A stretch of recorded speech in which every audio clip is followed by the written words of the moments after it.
크로스, 교차와 아이솔레이티드, 격리 두 가지 모드가 있습니다. 이것에 대해서 제가 간단히 설명드리면 크로스, 교차는 본인이 갖고 있는 전체 자산을 담보로 투자에 대한 청산을 진행하는 것이고 아이솔레이티드 격리는 내가 설정한 투자금을 개별적 담보로 투자에 대한 청산을 진행하는 것입니다. 아이솔레이티드 격리는 예를 들어서 내가 100만 원 중에 20만 원을 비트코인의 레버리지 5배로 해서 롱 포지션에 진입했다고 가정했을 때 20% 하락한 상황이라면 레버리지 5배 곱하기 20% 하락으로 마이너스 100%가 되면서 이 포지션은 청산이 됩니다. 담보로 활용한 20만 원이 청산되면서 20만 원을 잃고 포지션이 종료되는 것이죠. 똑같은 상황으로 크로스, 교차로 포지션에 진입했을 경우에는 담보 금액이 20만 원이 아니라 100만 원이 되는 것이죠. 그래서 20만 원 포지션은 마이너스 100%가 되었음에도 아직 80만 원이 남아있기 때문에 청산되지 않고 포지션이 유지되는 것입니다. 그러면 크로스 교차가 더 좋은 것 아니냐는 생각을 가질 수 있는데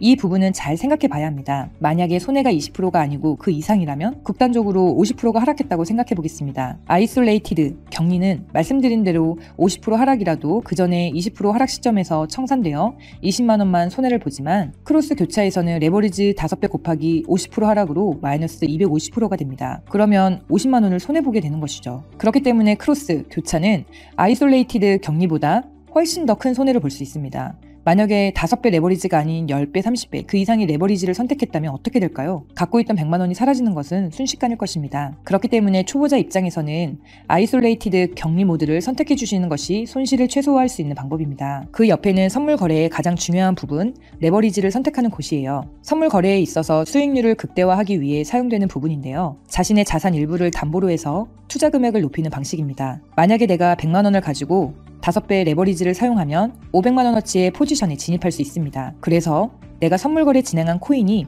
10% 정도 오르면 수익금은 10만 원이 아닌 50만 원이 되는 것입니다. 주식에서 하는 레버리지는 손해가 발생될 때 빚이 발생되지만 해외 암호화폐 거래소에서는 빚이 발생되지 않습니다.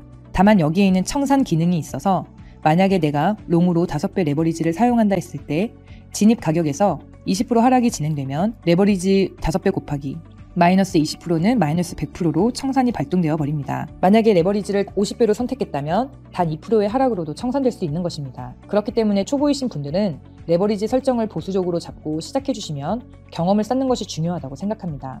레버리지 배율을 선택하면 롱이나 숏에 한 배부터 100배까지 고를 수가 있습니다. 저는 5배로 설정해 보겠습니다. 혹시 진행하시다가 궁금한 것이 있으시면 밑에 댓글 달아주시면 답변 드릴게요. 감사합니다.